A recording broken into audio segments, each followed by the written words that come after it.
Welcome to my classroom. I'm gonna start a series where I'll just talk about things that we all should have been taught in school before being taught anything. I don't mean from, first grade or kindergarten. I mean from an age where you have to start remembering things, memorizing, when you learn history, basically, that kind of time frame. So I don't know, third grade, fourth grade, I don't remember. So here's 8 things that we should have all been taught before high school. High school, we should have all known this because a lot of people are in their 30s, 40s, 50s, and they know none of these methods. They never taught. I mean, it's not their fault. It's our education system.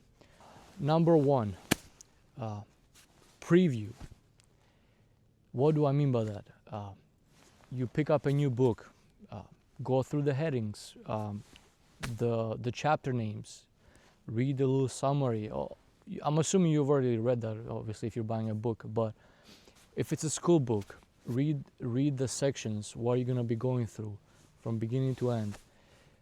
That will help you, that will prepare your brain, prime your brain of what it's going to expect to learn. Number 2, the 10% rule. What do I mean by the 10%? When you open up a new chapter, try not to highlight everything that you think might be important. Try to keep it to 10% of the 2 pages you have open at the same time. If you find yourself that you need to highlight more than 10%, try to summarize those things. Over highlighting kind of oversaturates the information that you're getting. You don't hold as much as you're meaning to. Number 3, the spacing effect. So what do I mean by that? After you've just learned something, go back and review it 1 day post-learning, 3 days, 1 week, 2 weeks, and 30 days. This is as close as we can get to a real-life cheat code. It prevents forgetting as soon as it starts to happen.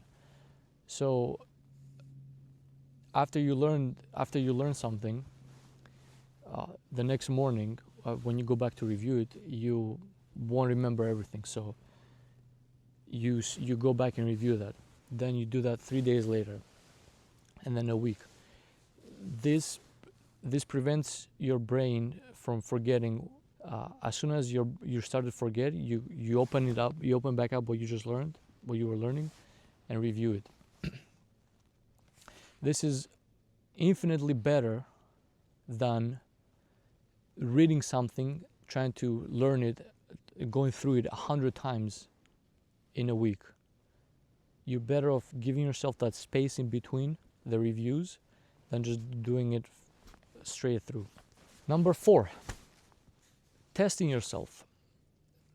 That's kind of self-explanatory, but if you just learn something and then you try to summarize it in your head or write it down, or by writing it down, if you can't recall it, then did you really learn it? But don't get discouraged, because struggling while doing this is the point of it, because as you struggle, your brain is actively trying to recall what you just learned. Number 5, grouping.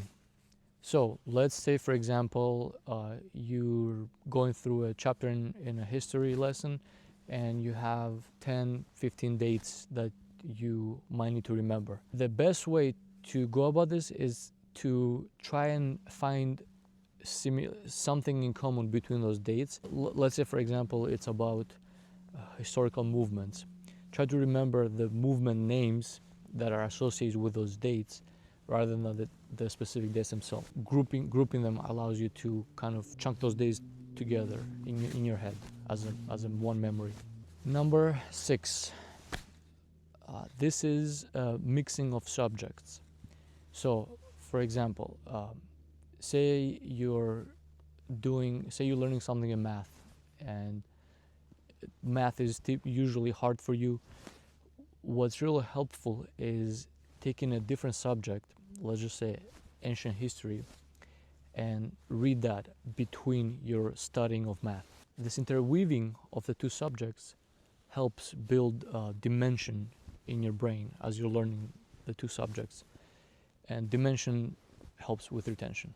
If there is no other subject that you're interested in, try to draw metaphors or analogies to the topics that you're learning in that main subject. This will have a similar effect to reading about another subject. It builds a dimension that you want. Number 7, the 24-hour rule.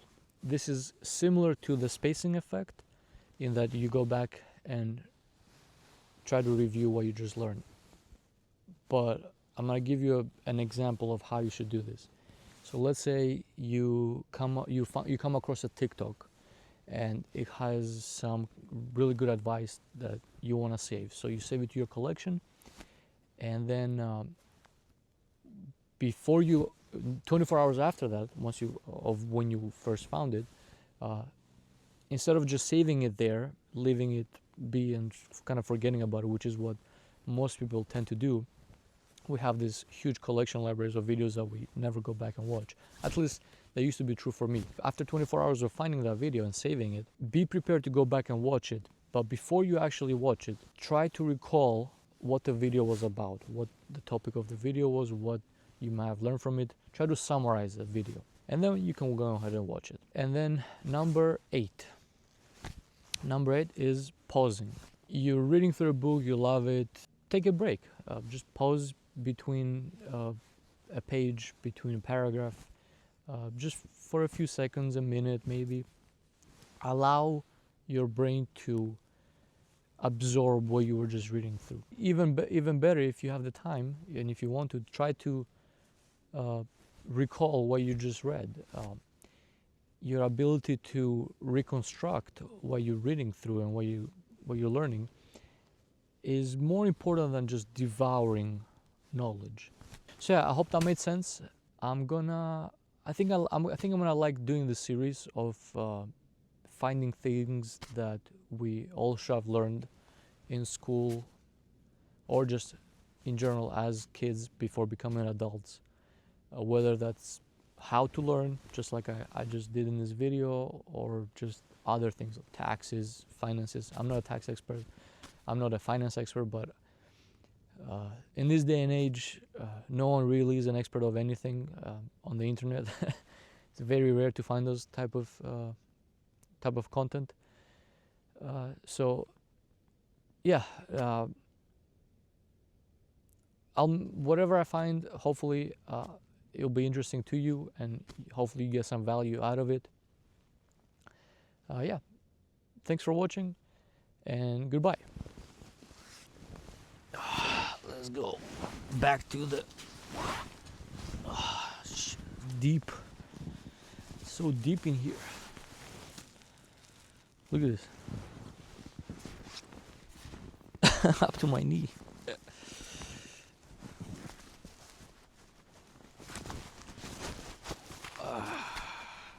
It's a little wet in the glove. Let's get that notebook.